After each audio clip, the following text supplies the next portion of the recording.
Hi, wonderful people. I'm Leah. As a sociologist, University of Melbourne professor, founder of the Gender Equity Initiative, director of the Future of Work Lab, woman, wife, and mother, I've made it my life's mission to take down every ridiculous gender myth out there. Together, we'll deep dive into the research to get to the bottom of all these misperceptions that are holding all of us back. Don't worry, I've studied these types of questions for decades, and after publishing countless articles exactly on these topics, I know when they are nonsense or real truths. And I'm going to help you learn that too. So here we go. Let's do it. This is Misperceived. On today's podcast, we're going to talk about the question, do women forge deeper friendships than men? Is this in fact true based on the research, or is this a misperception? I'm going to start out by asking you, how many friends do you have? How'd you meet them? Do you have a best friend? And where do you hang out with them? What do you talk about when you're with your friends? For me, I love people. So I have a lot of friends, a lot, but I really only have a handful that I bare my true soul to. There is only a couple friends that I go to when things are hard, when I need emotional support, when life feels overwhelming. I call, I vent it out, and usually they call me too. I have one of my best friends who is on speed dial at 5 p.m. every day. We talk, we walk, we laugh, and we just help each other make it to the next day. It's really nice to have this kind of a cushion of a friend where you can go, you can tell them everything that's happening for you, and they can say that to you, and there's no judgment, just love and support. Are these the types of friendships you have? What does it feel like? I can't tell you how beneficial it is to have people in my life like this. So the question that we're going to ask on today's podcast is, what's happening to the state of friendships? Is it a misperception that people have fewer friends now than in the past? And is it a misperception that men are in fact worse at being friends? Do men build shallower friendships? I'm going to talk to you today about a report that came out in 2021 by Daniel Cox at the American Enterprise Institute. And basically what they did is they ran a survey of about 2,000 Americans, and it was in 2021. I'm giving you the dates because 2021 was into that pandemic recovery, but everything was a little bit weird, right? The world was a bit weird. And so what I want you to think about as I'm talking about this study is that our friendships may have been a bit weird. This data is coming at that period of time. It's pretty recent, but when I think about what that would mean for friendships, like what would it mean if you're kind of surveying people into that first opening of the pandemic recovery? It could do multiple things. Usually when we think about research and maybe the limitations, I usually can say, oh, the data will go in one direction. But this one, I don't know if it can. I'm not sure which direction it could go into. It could be that into the pandemic recovery, we had less contact with friends because we were trying to keep it together. It was really hard.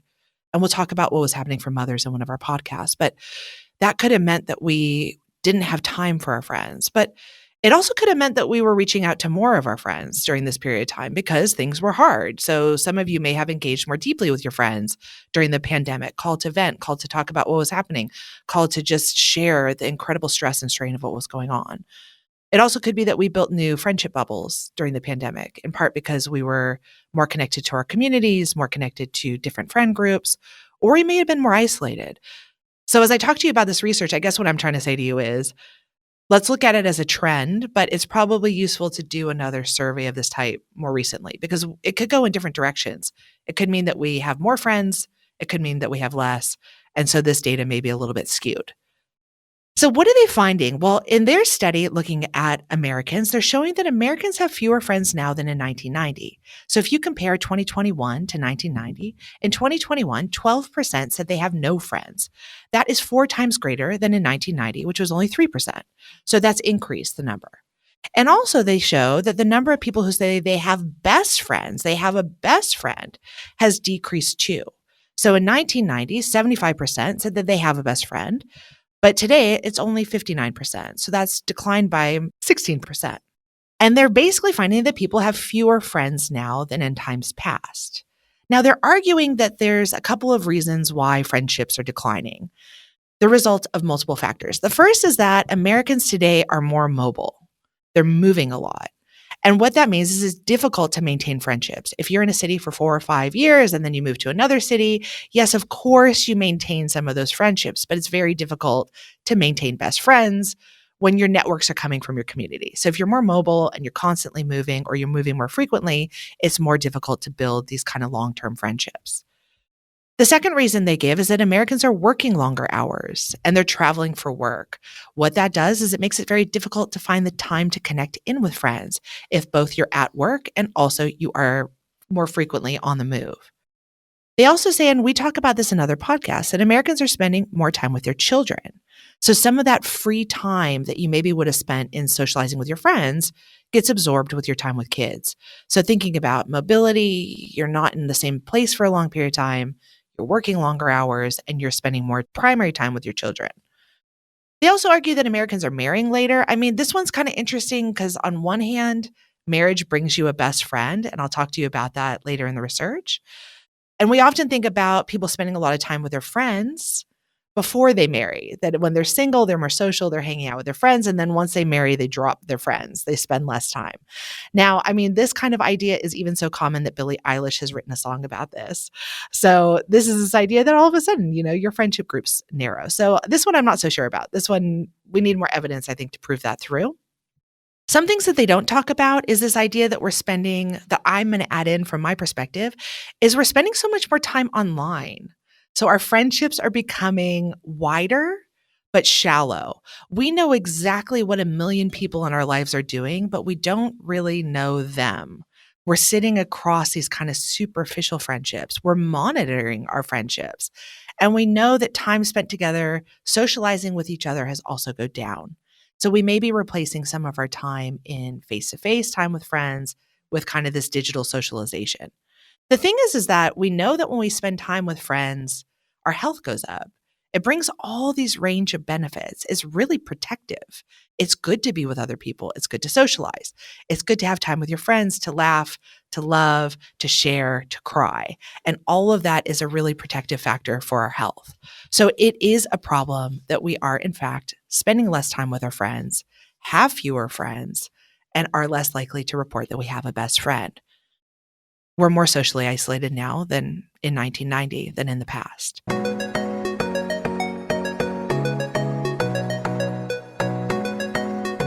So let's start with this first one. Is it a misperception that we have fewer friends now than ever before? Well, there is a bunch of evidence pointing to the idea that this is in fact true. We have fewer friends and we spend less time with them, in part because we may be busier people.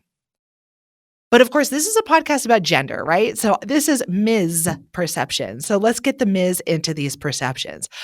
So the interesting thing from their research is that women interact and engage in their friends in different ways. The survey asked, in the following week, have you received support from a friend? Have you told a friend you love them? Have you shared personal feelings or problems with a friend? When they asked this question about the past week, what they see is 41% of women and 21% of men said they've received emotional support from a friend in the past week. Close to half, or 50% of women, compared to 25% of men, said they told their friend they loved them in the past week. And 48% of women, compared to 30% of men, shared personal feelings or problems with their friend.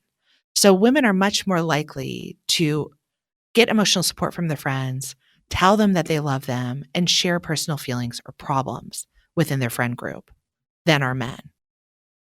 So have you heard this common saying that women have friends and men have their partners? Well, what does the research show on this? It actually shows that married people do go to their spouses for support, that both men and women do this work. They do find that their spouse is their best friend. But men are much more likely to turn to their spouse first when they have a problem. And married women tend to go to a wider range of people, including their friends. So for men, it often is their spouse that is their best friend. And for married women, it's often a wider network of friends and their spouse. And so what does this mean when couples break up? It's often the men who lose out on the friendships because they often lose friendships over time. That's shown in the research. And their spouse becomes more central. They become kind of their best friend. And so that becomes a really challenging moment when relationships dissolve. They literally lose their only best friend. So what's happening here? Well, there's a few things going on. One is that, and this comes from the Cox research that friendships are built from going to places people frequent. So people tend to go to the gym or work or a coffee shop or children's schools, and that's where they build a friendship. Now, if men are only going to, say, work and the gym and not the coffee shop and the children's schools, well, then they're going to be introduced to a narrower range of people. They're going to build fewer friendships for no other reason than they're going to fewer places, that they're spending more time at work, or they're having fewer activities, they're moving from work to home. And so that limits the ability for men to actually build friendships across a wider range of activities. Now, the other thing that comes out in popular culture is this idea that men have shoulder to shoulder friendships. Have you heard this? Men have shoulder to shoulder friendships while women have face to face friendships. This is basically the idea that men, when they do engage with their friends, they're doing things that put them shoulder to shoulder. Think about sitting at a bar. Think about working out at the gym. They're sitting next to each other, playing on the same team, football team or soccer team, that they're engaging in with other men in ways that are shoulder to shoulder, literally laterally next to each other. Whereas women tend to have face-to-face relationships.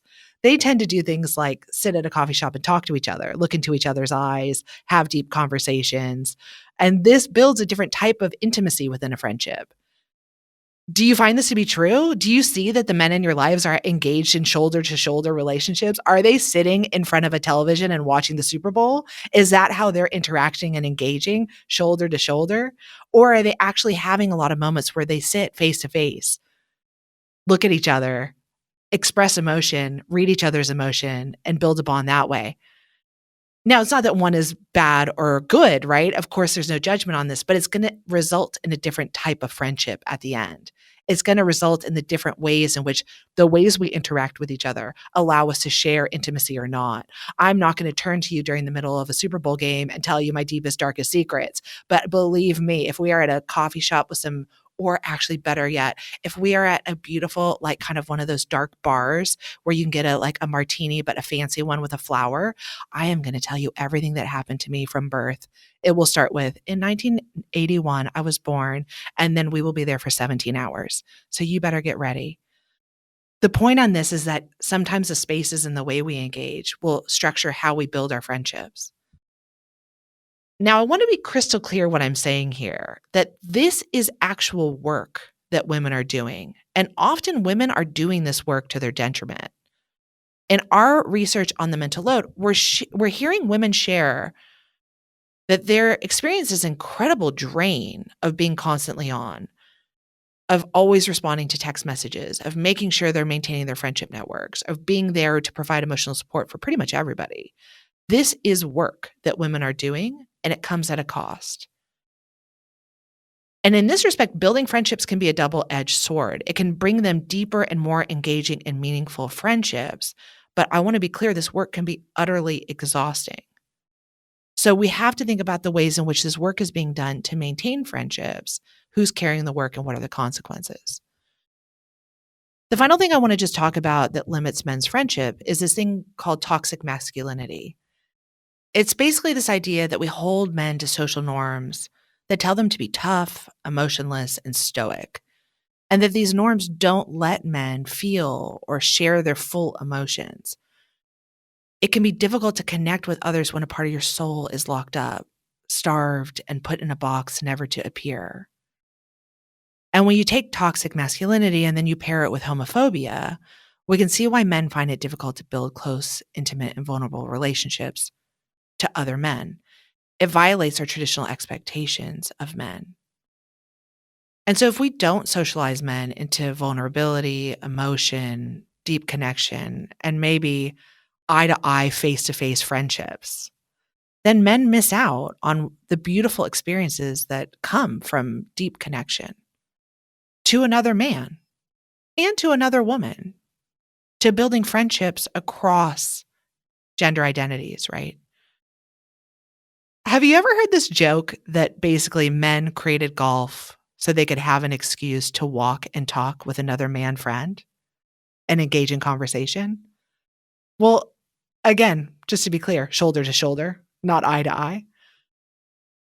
Well, maybe if we let men have these deeper friendships or find other ways to just go for a walk with their friends or hang out at a nail salon, or fill in the blank of all the ways that women actually interact with each other. Go for a massage together, hang out at a spa, fill in the blank.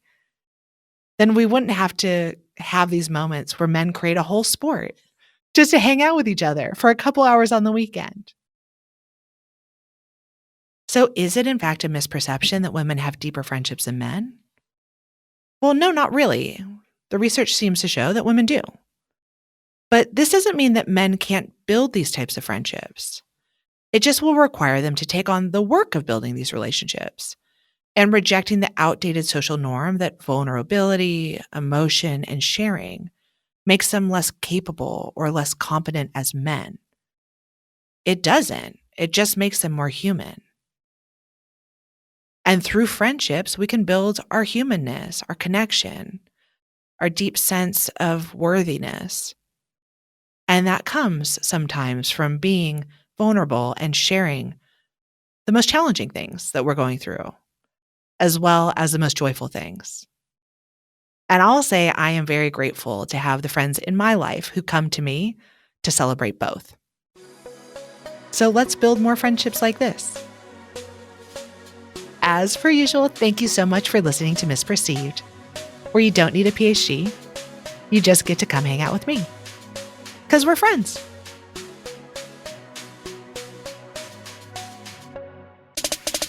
This podcast was produced with the support of the incredible Sophie Squires, the wonderful Kate Danger, the fantastic Rich Berner, and the one and only, the best ever made, Serena Reagan. I would like to acknowledge that our podcast is recorded on the lands of the Wurundjeri Woi-wurrung people of the Kulin Nation and pay my respects to their elders past and present. I extend that respect to Aboriginal and Torres Strait Islander people listening today.